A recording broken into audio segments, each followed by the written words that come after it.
Right. You got this one guy on our site on a Great Millstone talking about you got to follow the Egyptian Book of the Dead. Oh, yeah. All right? First of all, you don't even know who discovered and dug up that book. No, number two, you don't know what the book is about. It's a guide map for the dead. When the Egyptian pharaoh died and they buried his ass, they gave him that book, all right? And it wasn't called the Book of the Dead. That's something that the white man came up with, all right? It was, I forget the name of the actual name. It's in the back of my head. The coming and going. In other words, it's a guidebook when you die, that if you go to a certain chamber, you read the book and you can get through that chamber. You can navigate yourself in death, which is total stupidity, man. Right. That shows you how stupid the Egyptians are. And if you notice, the Egyptians have never came back into power. Right. And the Egyptians don't even know that they're the Egyptians, man.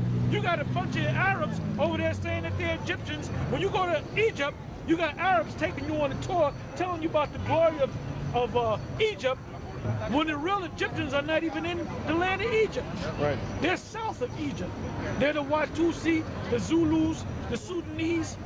They're known for their height. But here you got a simple-ass nigga talking about you got to read the Egyptian Book of the Dead. No, nigga, you are dead, all right? You don't know nothing, man, all right? Go ahead, man. It says, for behold, the darkness shall cover the earth. Just like that clown talking about the Egyptian Book of the Dead. You Negroes talking about your Muslims, you're dead. Go ahead. And gross darkness. Gross darkness, meaning you can't get them out of that. When you go to try to break it down to them, they'll want to fight you, man. Yep. They want to run down the street. Yep. So you know what, man? Give me the book of Revelation, I believe it's 22 and 11. Yeah, 22 and 11. Revelation 22 and 11. The ones of you that can't get this, we're not going to force you to get this, man. We're not going to beg you to get this. If you don't get it, guess what? You're part of the 2/3 club and you're going to be destroyed. Plain and simple. And we don't give a good goddamn about you, man. Right. Go ahead. Revelation 22 and 11. He that is unjust, let him be unjust still. The white man is unjust. Let him be unjust. We ain't trying to change the white man. Right. You simple-minded Negroes that's talking about you in the religion of Islam, continue in Islam. Continue in that lost state of mind that you in. Right. You Negroes that are calling yourself reading the Egyptian Book of the Dead and that you're Egyptians, continue to be Egyptians, man. Right. Because you ain't going to get this anyway. Because you wasn't chosen to get this. Go ahead. Revelation 22 and 11. He that is unjust, let him be unjust still. Go ahead. And he which is filthy, let him be filthy still. Right, you're filthy as long as you're not, if you don't know that you're an Israelite and you're not following this book, and basically if you're not following what we say, then you're still filthy. You're filthy with what? You're filthy with all these stupid ass religions that you follow. All right? Some of you going to talk about voting for Barack Obama. Barack Obama is a Hamite. He's not your people. Deuteronomy said when you're going to set up a leader among your people. Not no damn camel jockey from Africa. All right? And a lot of you simple-minded, bird-brained Negroes are going to vote for Hillary Clinton, that dyke. All right? Go ahead. And he which is filthy, let him be filthy still. Go ahead. And he that is righteous, let him be righteous still. The ones of us, we're right. You're looking at righteous men right here. All right? No. What's the question? She wants to know we got literature and stuff like that. Well, do you have a computer? Yeah. If you go to YouTube and you put in Great Millstone, one word, we got 500 plus videos that you can watch. You get all the information that you really? want. Yep. Okay. Great Millstone, one word. It's one word, all right? Thank you. Go ahead. Let him, and he that is righteous, let him be righteous still. Go ahead. And he that is holy, let him be holy still. Is that it? There's one more. Go ahead. And behold, I come quickly, and my reward is with me, to give every man according as his work shall be. And what is the work? To come out here on the highways and the byways and push this word, all right? See, you can't be in no studio like the Three Blind Mice talking about you're going to break down what Israel's all about. Part of teaching this word is the Most High said come out here on the highways and the byways, all right? So I got some history. Yeah, go ahead. I already know what you got. Already know what you got, brother. This is Antiquity. This is the book of Josephus. All right. Antiquities of the Jews, book 1, chapter 8, paragraph 2. And Josephus was an Israelite. He was living during the time of the siege when the Romans besieged Jerusalem, all right? Now the Romans highly respected this guy because he was a scholar. all right? Because there were certain Israelites that they didn't mess with, man. And eventually the Israelites wound up taking over the Roman Empire and becoming emperors and Caesars over Rome. Go ahead. For whereas the Egyptians were formerly addicted to different customs and despised one another's Basically, there were a bunch of confused, tall, black Africans. Go ahead. And despised one another's sacred and accustomed rites. Go ahead. And were very angry one with another on that account.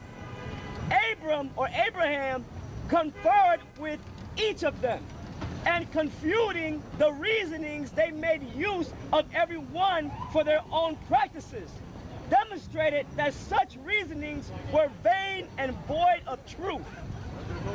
Whereupon he was admired by them in those conferences as a very wise man and one of great sagacity. When he discoursed on any subject, he undertook, and this not only in understanding it, but in persuading other men also to assent to him. He communicated to them arithmetic and delivered to them. Yeah, you like to teach that the Greeks came up with arithmetic? It was our forefather, Abraham. Right. All right, our people came up with that, all right? We're the form of all things. Give me that. Go ahead. He communicated to them arithmetic and delivered to them the science of astronomy. Well, we knew about the stars. How did we know about the stars? Somebody give me Genesis, the first chapter, I believe is the 14th verse. The Most High already broke it down to us about the stars. Go ahead. Genesis 1:14. And the power said, let there be lights in the firmament of the heaven to divide the day from the night. Right, you got the sun for the day and the moon for the night.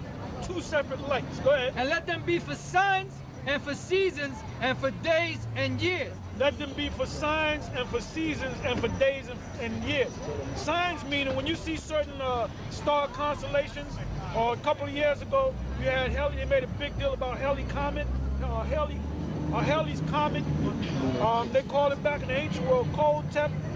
Now this time when it came by, it had 7 tails on it.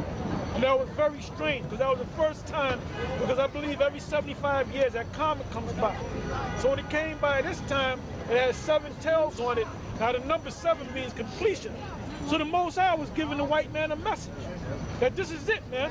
Halley's Comet ain't gonna come around no more. The next time Halley's Comet come around, make its orbit, so to speak, appearance, you're gonna be in slavery, all right? Now, when Moses came into power, before he was even born, the stargazers, the Chaldeans, the wise men of the Pharaoh of Egypt, they knew that the Most High was going to set up a leader to bring the Egyptian empire down. And guess what? They went out to kill the Hebrew babies, hoping that they would get that leader because they didn't know who the leader was. And the leader was Moses. And then he was right up in there under their noses. That's right. Because he became a prince in the Egyptian empire. Yep. Okay? So the Most High got you coming and going, devil. Go ahead. Before Abram came into Egypt, they were unacquainted with those parts of learning. And this is before Egypt came into its power. This is before Egypt came into its majesty. Egypt didn't come into its power until... Hold on, wait a minute, man. Egypt came into its power when Joseph came along, which is the, the great-grandson? The grandson of the great-grandson of Abraham. And he was the one that set them up. You read the 12th chapter. What's that? The 12th chapter. The 12th chapter of what? Yeah, from 12th chapter from Egypt. Excuse me? Can you read it? Huh? From Genesis. Yeah, well, what do you want? What are you trying to come out with? Good, yeah, good. Going down the street, man. From the beginning. From the beginning. Read the beginning. No, you know what? You read it. Read it at home. No, you read it, man. You read it. Yeah, go ahead. Yeah, well, good. Yeah, go ahead. Speak, brother. I noticed that was a bug out, man. His brother was just saying how the Egyptians didn't come into their power until after Joseph sojourned into Egypt.